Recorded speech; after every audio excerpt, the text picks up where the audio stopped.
absolutely right. And a famous philosopher once said, when you stop believing in God, you don't believe in nothing, you believe in anything. And I think there's a deep truth to that because, who can look at progressive atheistic culture and say, like, for example, if you believe that Jesus is the Son of God, rose from the dead on the third day, there are a lot of progressives who will say, you're a crazy person, you believe in superstitions. And those same people will tell you that if a grown man takes some hormonal therapies that Big Pharma told them to take, that person will become a woman. It's like, actually, you believe something that's far crazier and clearly a violation of nature. Mm-hmm. And I think that there is this deep sense of purpose and meaning that everybody's seeking.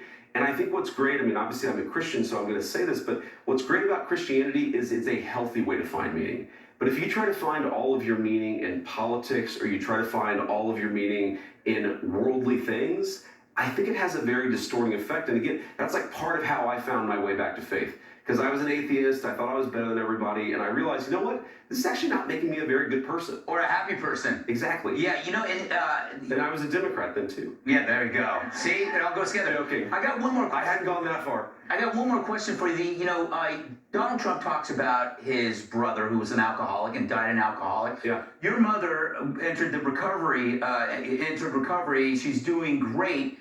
And I do believe that the underpinning in that is a meaning question. Yes. That, like, when you look at the 12-step programs, they try to address the underlying causes of drinking, which a lot of it has to do with meaning. Absolutely. And how valuable was that to see your mother? Because when someone gets into a 12-step program, it affects your life too. Absolutely. In fact, I've gone to a number of NA or AA meetings with my mom, and they're amazing, but they're also spiritual. There's a lot of talk about God. There's a lot of talk about Jesus at these meetings. Even though they welcome everybody, mm-hmm. there is this spiritual underpinning that I think makes it work. But, it's an amazing thing just about the redemptive story that God sometimes puts us on, because I'm sitting here right now, I'm the Vice President of the United States, which sounds crazy even when I say it, mm-hmm. and I have a 9-year-old son, and I remember when Usha was pregnant with that baby boy, I thought to myself, my mom is never going to beat this child. Because the addiction was she had been clean and sober for about a year, but I had seen her fall off the wagon before, and I thought to myself, she'll probably never meet this baby.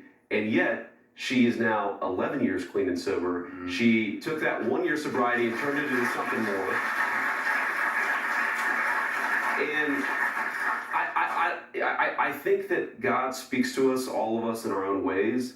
And one of the ways that I learned that he has a plan for everybody is seeing my mom transform her life and transform herself. And now, it's crazy. My mom goes around and talks to addict groups. Mm-hmm. And she talks about how to get back on the horse. You fall off the horse, you got to keep getting back on. That redemption is a big part of what makes Christianity so special.